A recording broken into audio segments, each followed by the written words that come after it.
গৃহমন্ত্রী উনি কথা দিয়েছিলেন যে সমস্ত প্রতিশ্রুতি পশ্চিমবঙ্গবাসীকে, তার অনেকগুলো স্কিম আজ 1 তারিখ থেকে সূচনা হলো।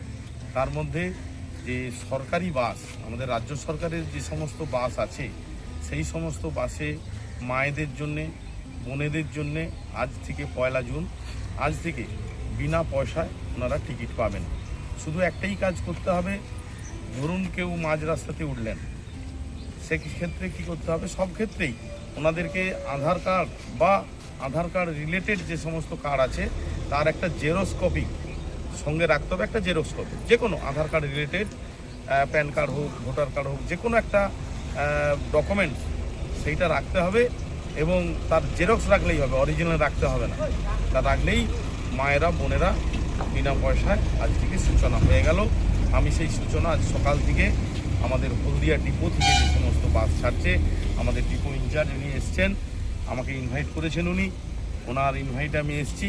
আজকে সবার হাতে ফুল আর টিকিট দিয়ে আমি আজকে টিকিটের সূচনা।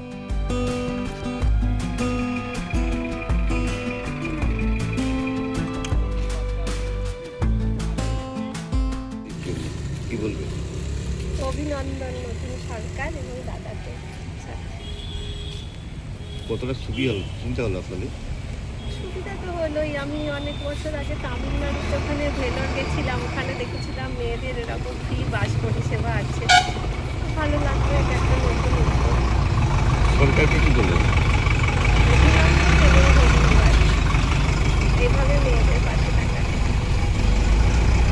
মানে আপনি কি রেগুলার যাতায়াত করেন? কোথায় কাজ করেন? আমি পশ্চিম মেদিনীপুরে জলচক একটা স্কুল আছে। এই যে প্রতিদিন বাস ভাড়াটা বেঁচে গেল, কতটা